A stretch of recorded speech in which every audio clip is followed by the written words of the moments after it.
શ્રાવણ મહિનાના પવિત્ર દિવસોમાં આપની વચ્ચે આવવાનું થયું છે, ત્યારે આપ સૌને શ્રાવણ મહિનાની શુભકામનાઓ પાઠવું। દેવોના દેવ મહાદેવજીના આશીર્વાદ આપ સૌને મળે એ મહિનો આપણા સૌના હિન્દુ ધર્મ માટે એક ધાર્મિક આખો મહિનો હોવાના કારણે શ્રાવણ મહિનાનો સોમવાર હોય કે સમગ્ર શ્રાવણ મહિનામાં તમામ લોકો ભક્તિભાવથી જોડાયેલા હોય છે। એમની સૌની મનોકામના ભગવાન કૃષ્ણ કનૈયા દેવના દેવ મહાદેવજી પૂરી કરે અને ગૌ માતાના આશીર્વાદ આપ સૌને મળે એવી હું ભગવાનને પ્રાર્થના કરું છું। આપણી વચ્ચે વધારેલા સૌ વરિષ્ઠ આગેવાનોમાં લોકસભાની ચૂંટણી પત્યા પછી આ બીજી વખત આવવાનું થયું। આજે સવારે વહેલી રાજધાની ટ્રેનમાં ઉતરી અને પાલનપુરથી સીધી લાકડી થઈ લવાણા થઈને આજે ચાલવા આવી।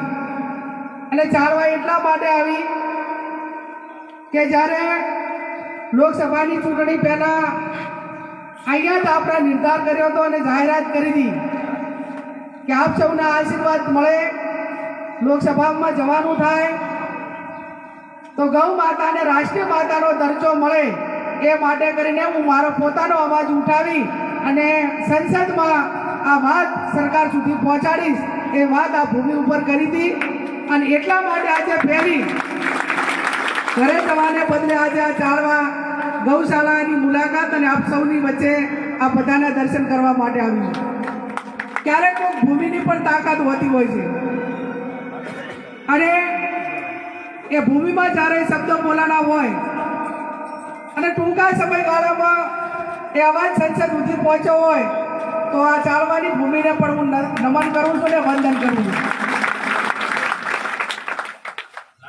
જ્યારે બિલ આવશે, ચર્ચાઓ થશે સમગ્ર જિલ્લામાં, રાજ્યમાં, દેશમાં, તો અમે બધા જે ટાઈમે જાહેરાત કરવામાં હાજર હતા એ આજે પણ બધા જ હાજર છે। અને એમને મેં કીધું કે ભાઈ તમારા બધાની હાજરીમાં જાહેરાત થઈ હતી તો તમારા બધાનો અવાજ હતો, જનતાનો અવાજ હતો, એ આપણે પહોંચાડ્યો તો ત્યાં ગામના લોકોને અને ગૌશાળાની મુલાકાત લેવી પડે, તમે બધા આવો।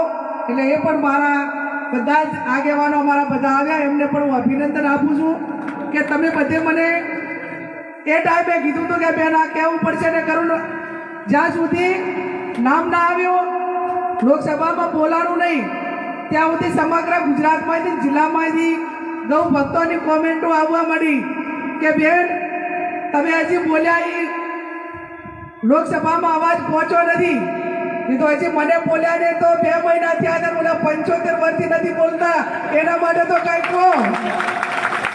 આજે મને સંસદમાં પહોંચ્યા તો 2 મહિના જ થયા છે,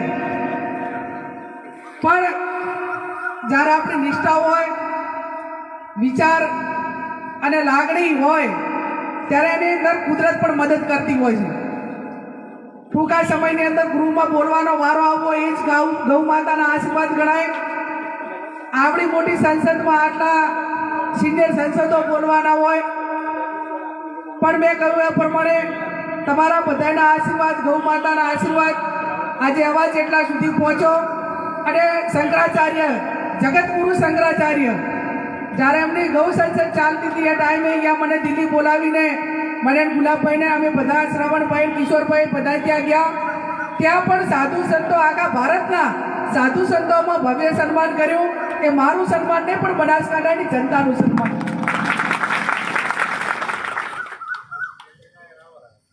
હું જીતી એ ટાઈમે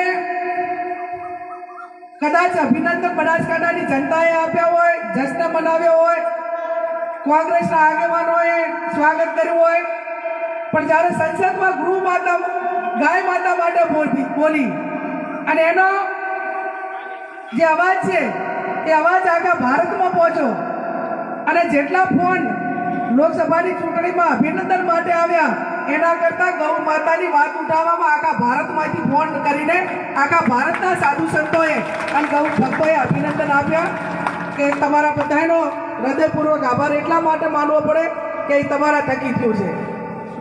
એ એક ગૌ માતાને રાષ્ટ્રીય માતાનો દરજ્જો મળે. ભાઈ શ્રવણભાઈએ ખૂબ સારી વાત કરી કે આપણે સૌ આસ્થાથી માનીએ છીએ.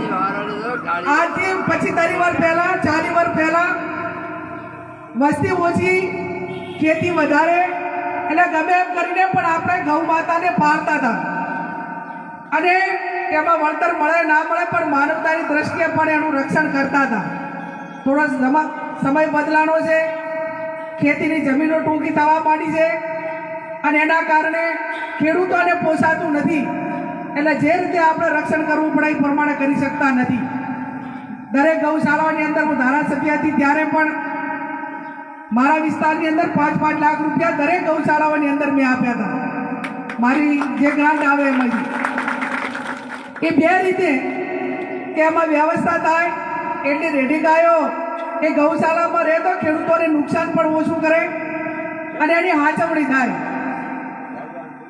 સંસદમાં દરેક ગૌ માતા દીઠ, પશુ દીઠ 100 રૂપિયા સબસિડી મળે એ વાત પણ કરી. આ ગૌચરો બધા જ તમે ઉદ્યોગપતિઓને આપી દીધા છે. એ ઉદ્યોગપતિઓને બદલે ગાયોનાથી ગૌચરતા ગાયો પૂરતા રાખો.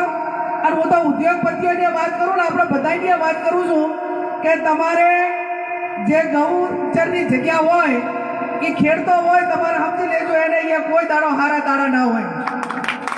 આ કુદરતી છે.